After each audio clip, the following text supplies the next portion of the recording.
Bonjour à tous. Laissez-moi vous poser une question. Croyez-vous que votre façon de penser a un effet sur votre vie? Croyez-vous vraiment que vos pensées ont le pouvoir d'influer sur la façon dont vous vous sentez heureux? Et sur la quantité d'argent que vous gagnez? Si vous avez répondu oui, alors combien de fois vous êtes-vous réveillé le matin et avez-vous consciemment créé un avenir pour vous-même? Vous ne l'avez probablement pas fait, et la raison en est que vous ne croyez pas vraiment que vos pensées peuvent produire des résultats tangibles. Si vous y croyez vraiment au niveau des tripes, manqueriez-vous un jour? Laisseriez-vous jamais une pensée négative passer inaperçue? À un niveau superficiel, nous savons tous que les pensées ont du pouvoir, mais très peu d'entre nous savent réellement comment utiliser ce pouvoir. C'est pourquoi aujourd'hui, je vais résumer un autre livre de Joe Dispenza intitulé « Rompre avec soi-même ». L'auteur dit que nous envisageons généralement de changer notre vie lorsque les choses vont vraiment mal.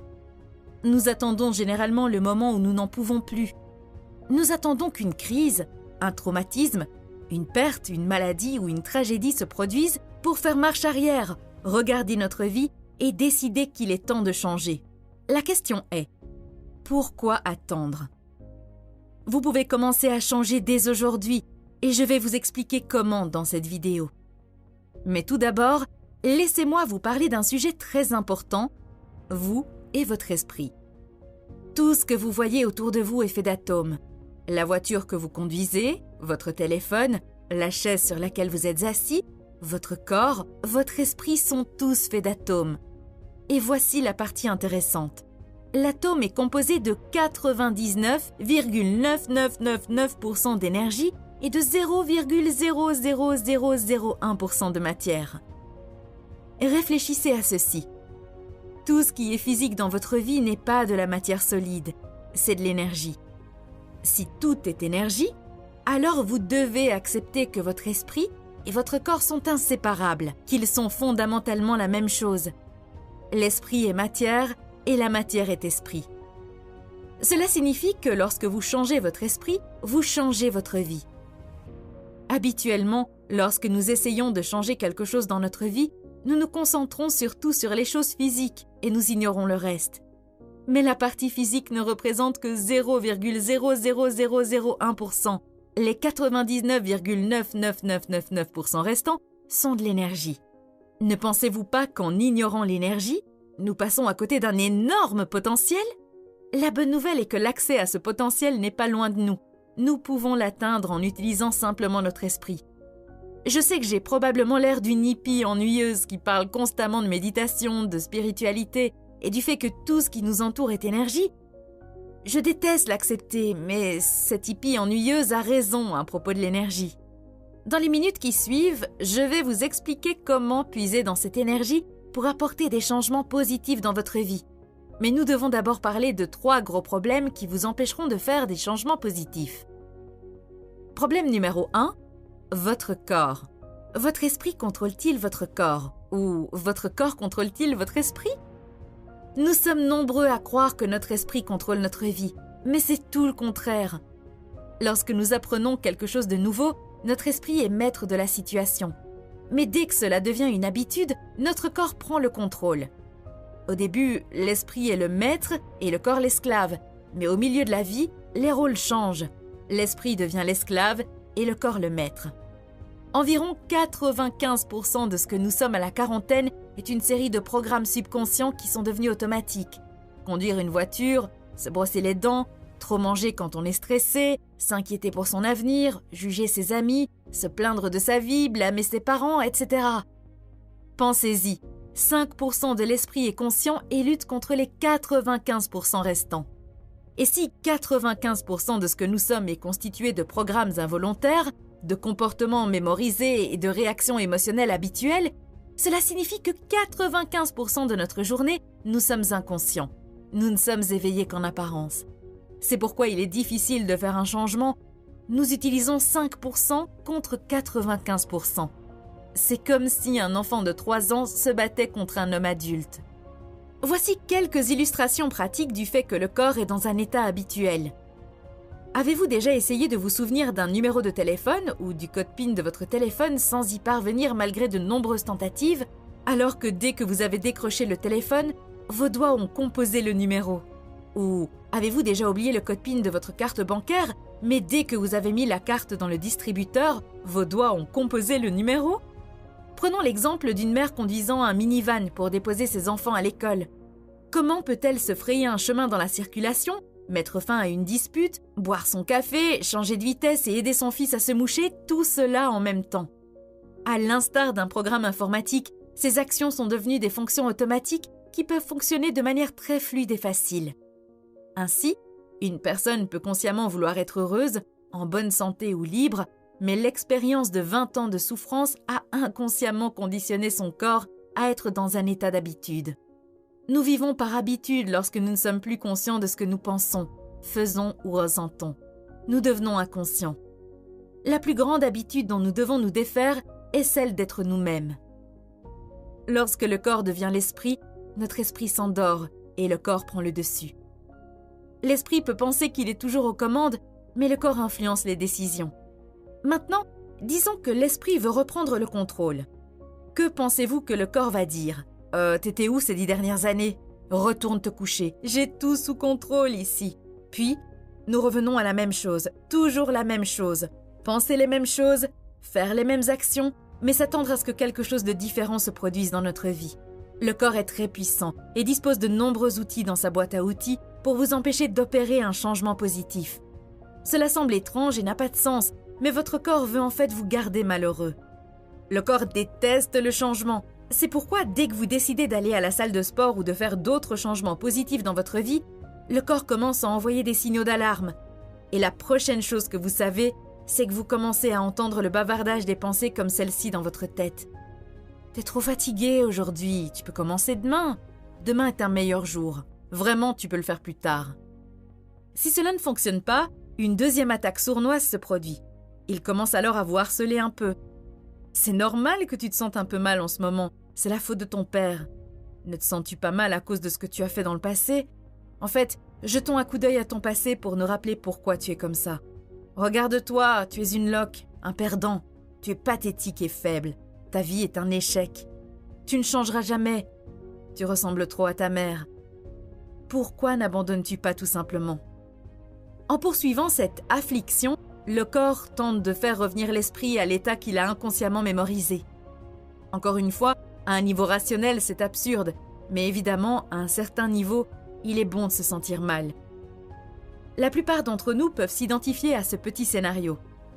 Ce n'est pas différent de n'importe quelle habitude dont nous avons essayé de nous défaire, que nous soyons accros aux cigarettes, au chocolat, à l'alcool, au shopping, aux jeux d'argent ou que nous nous rongions les ongles. Dès que nous cessons l'action habituelle, le chaos fait rage entre le corps et l'esprit. Certaines personnes pensent que la pensée positive est la solution pour changer les choses. Je suis désolée de vous dire cela, mais la pensée positive ne fonctionne jamais. Beaucoup de soi-disant penseurs positifs se sont sentis négatifs la majeure partie de leur vie. Ils ont été dans un état de polarisation la plupart du temps. Ils pensent consciemment d'une façon, mais ils sont à l'opposé. Lorsque l'esprit et le corps sont en opposition, le changement ne se produira jamais. Le corps et l'esprit doivent être alignés. Par exemple, combien de fois avez-vous essayé de créer quelque chose en pensant dans votre esprit que le résultat final était possible, mais en sentant dans votre cœur qu'il ne l'était pas ? Quel a été le résultat de ces pensées et sentiments incohérents ? Comment se fait-il que rien ne se soit produit ? Le véritable changement se produit lorsque vos pensées et vos sentiments sont alignés. Et pour cela, vous devez désapprendre les anciens schémas de pensée et de sentiments, puis réapprendre de nouveaux schémas de pensée et de sentiments basés sur ce que vous voulez être. Problème numéro 2, votre environnement. Avez-vous vu un film intitulé « Un jour sans fin » ? Il s'agit d'un film comique sur un type qui est obligé de revivre le même jour encore et encore. Malgré tous ses efforts, il se réveille toujours le même jour et revit les mêmes événements et voit les mêmes personnes encore et encore. Pourquoi est-ce que je vous parle de ce film ? Eh bien, la plupart d'entre nous vivent leur vie exactement comme le type dans ce film. Au moins dans le film, le type essaie constamment de vivre un jour nouveau, mais vous ne luttez même pas contre la monotonie de votre vie. Par exemple, vous vous réveillez probablement du même côté du lit, vous enfilez votre peignoir de la même manière que d'habitude, vous vous regardez dans le miroir pour vous rappeler qui vous êtes, et vous vous douchez en suivant une routine automatique. Ensuite, vous faites votre toilette pour ressembler à ce que tout le monde attend de vous et vous vous brossez les mains et vous vous brossez les dents de la même manière habituelle et mémorisée. Vous buvez votre café dans votre tasse préférée et mangez vos céréales habituelles pour le petit déjeuner. Vous mettez la veste que vous portez toujours et vous la fermez inconsciemment. Ensuite, vous vous rendez automatiquement au travail en voiture en suivant votre itinéraire habituel et pratique. Au travail, vous faites les choses familières que vous avez mémorisées et que vous savez si bien faire. Vous voyez les mêmes personnes qui poussent vos mêmes boutons émotionnels, ce qui vous amène à avoir les mêmes pensées sur ces personnes, votre travail et votre vie. Ensuite, vous vous dépêchez de rentrer chez vous pour vous dépêcher de manger, pour vous dépêcher de regarder votre série préférée, pour vous dépêcher d'aller vous coucher, pour vous dépêcher de recommencer. Maintenant, est-ce que votre cerveau a changé du tout au tout ce jour-là? La réponse est non. Alors, pourquoi attendez-vous secrètement que quelque chose de différent apparaisse dans votre vie alors que vous pensez les mêmes choses, faites les mêmes actions et ressentez les mêmes émotions chaque jour? N'est-ce pas la définition de la folie? Si votre environnement reste le même et que vous réagissez en pensant de la même manière, alors, selon le modèle quantique de la réalité, ne devriez-vous pas créer davantage de la même chose? Pensez-y de cette façon. L'entrée reste la même, donc la sortie doit rester la même. Comment, dès lors, créer quelque chose de nouveau?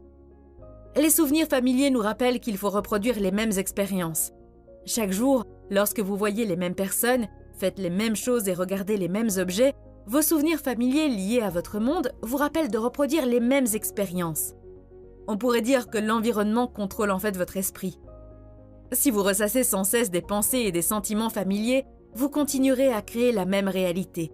Pour créer quelque chose de différent de ce à quoi vous vous êtes habitué dans votre monde personnel, vous devez changer la façon dont vous pensez et ressentez couramment chaque jour. Sinon, vous ressemblerez à un hamster sur sa roue. Problème numéro 3, le temps. Beaucoup d'entre nous vivent soit avec des souvenirs négatifs du passé, soit avec la peur de choses qui se produiront dans le futur. Malheureusement, votre corps ne peut pas faire la différence entre l'événement négatif lui-même et le souvenir de cet événement. Par exemple, lorsque vous vous souvenez de quelque chose de très négatif, comme une dispute animée avec un collègue ou avec vos parents, votre corps commence automatiquement à présenter des symptômes comme si le même événement se reproduisait en ce moment.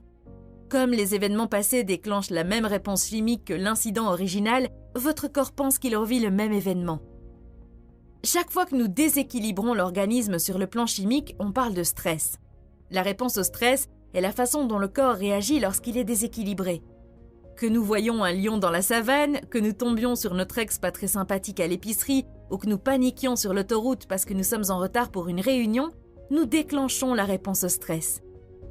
Contrairement aux animaux, nous avons la capacité d'activer cette réponse par la seule pensée. D'un autre côté, les animaux n'ont pas la possibilité d'activer la réponse au stress aussi fréquemment. Ce chevreuil, qui broute joyeusement, ne pense pas à ce qui vient de se passer il y a quelques minutes, ou encore moins à la fois où un coyote l'a poursuivi il y a 2 mois. Ce type de stress répétitif est néfaste pour nous, car aucun organisme n'a été conçu pour être constamment stressé. Lorsque nous activons la réponse au stress et que nous ne pouvons pas l'arrêter, nous nous dirigeons vers un certain type de défaillance de l'organisme. Par exemple, lorsqu'un lion poursuivait vos ancêtres, la réponse au stress faisait ce pourquoi elle avait été conçue, les protéger de leur environnement extérieur. Mais si pendant des jours vous stressez pour une promotion, vous vous épuisez dans votre présentation à la direction ou vous vous inquiétez de l'hospitalisation de votre mère, ces situations créent les mêmes substances chimiques que si vous étiez constamment poursuivi par un lion. Vous restez trop longtemps en mode urgence et le mode urgence a besoin de beaucoup d'énergie parce qu'il a l'impression d'être dans une situation de vie ou de mort. Il utilise donc toute l'énergie qu'il peut pour que vous puissiez survivre. Votre corps vole cette énergie vitale à votre système immunitaire, digestif et, entre autres, la dirige vers les muscles que vous utiliseriez pour combattre un prédateur ou fuir un danger. Mais dans votre situation, cela ne fait que jouer contre vous. Si vous consacrez la majeure partie de votre énergie à un problème dans votre environnement externe, il en restera peu pour l'environnement interne de votre corps. Votre système immunitaire, qui surveille votre monde intérieur, ne peut pas faire face au manque d'énergie pour la croissance et la réparation. Par conséquent, vous tombez malade, que ce soit d'un rhume ou d'un cancer. En outre, l'énergie générée par les hormones de stress ne peut pas être utilisée, ce qui crée une pression énorme pour votre cœur et d'autres organes, car vous ne pouvez pas mettre en œuvre le mode de combat ou de fuite comme la nature l'a conçu. Après tout, vous n'allez pas attaquer votre collègue ni vous envoler aux Bahamas pour des vacances après un événement stressant. Ces 3 problèmes dont nous venons de parler vous font toujours vivre en mode survie. Pour qu'un changement positif se produise, vous devez vivre en mode créatif. Et qu'est-ce que le mode créatif? Eh bien, avez-vous déjà remarqué que lorsque vous êtes vraiment en train de créer quelque chose de nouveau, ou lorsque vous faites quelque chose que vous aimez, vous vous oubliez? Vous vous dissociez de votre monde connu. Vous oubliez le temps et tout ce qui se trouve dans votre environnement. C'est un exemple de mode créatif. Heureusement, vous pouvez accéder à ce même mode créatif par la méditation. Selon l'auteur, être dans l'état méditatif est le meilleur endroit pour commencer à construire votre nouveau moi, votre nouvelle réalité. Nous avons toujours pensé que, pour que quelque chose se produise, il faut d'abord y penser, puis le faire et enfin l'être. Par exemple, si vous savez comment conduire une voiture, vous avez probablement déjà expérimenté l'exemple le plus élémentaire de penser, faire et être. Au début, vous deviez réfléchir à chaque action que vous faisiez et à toutes ces règles de conduite. Plus tard, vous avez acquis une certaine maîtrise de la conduite. Finalement, vous êtes devenu un conducteur. Mais saviez-vous que vous pouvez aussi passer directement de la pensée à l'être? Grâce à la méditation, vous pouvez passer de la pensée du moi idéal que vous voulez devenir à l'être de ce nouveau moi. La façon la plus simple de le faire est d'analyser votre vie et d'écrire ce que vous voulez dans votre nouvelle vie.